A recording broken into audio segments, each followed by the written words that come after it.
My name's Ed Armstrong, and I work here at QLI in Omaha as QLI's Adaptive Sports and Recreation Coordinator. Part of my job is to help people get back to bike riding. And back to bike riding with their friends and family, back to exercise, back to whatever it is that they enjoy to do. I think this year has seen a lot of people buying bikes. Bike sales are booming, and I think it's because being out on the bike trails is a good way to exercise, be with friends and family, but also keep a distance. And in this age of social distancing, bike riding on these trails has been a great way to get out and about, but to keep apart from people when you need to.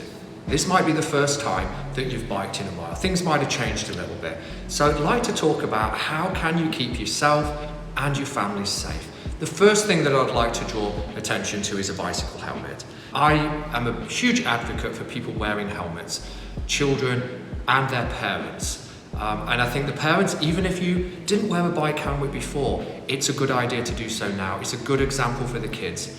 And it's much more easy to have the kids wear a bike helmet if mom and dad are doing the same thing again. So the first and most important thing is a good fitting bicycle helmet. The way to tell if it fits, it shouldn't have any more than an inch of movement forwards and backwards, so nice and snug. And there's often a dial or an adjustment on the back of the bike helmet to make sure it's secure. The chin strap, you shouldn't be able to get any more than 1 or 2 fingers into the chin strap. That means that if you were to fall off the bike, the helmet can do its job and stay into position when you actually need it the most. One of the biggest risks that we have as cyclists is from motor vehicles. And what can we do to make ourselves safer if we do make the decision to ride in traffic?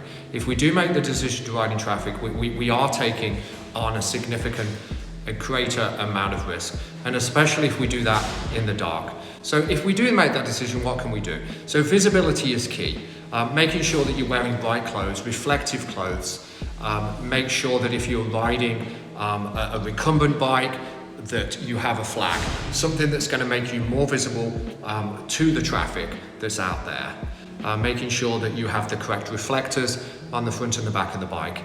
And riding in the dark, making sure you have flashing lights on the front and the back of the bikes. Make sure that you're seen and that the motor vehicles can see where you are on the road and avoid you.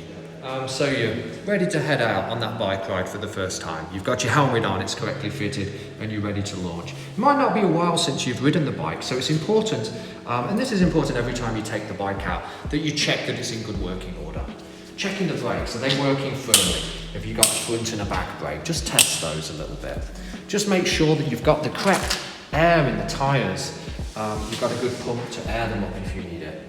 Making sure that your seat, your saddle is at the correct height and that it's nice and tight. That's not going to slide on you.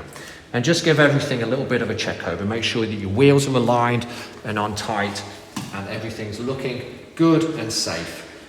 That shouldn't take too long, but it's better to find out before you get on the bike. Well, thank you so much for watching, and I hope that some of the tips that I've given you today can help you enjoy cycling this summer, and it can be fun and safe. My name's Ed Armstrong, and you can find out more information at teamqli.com.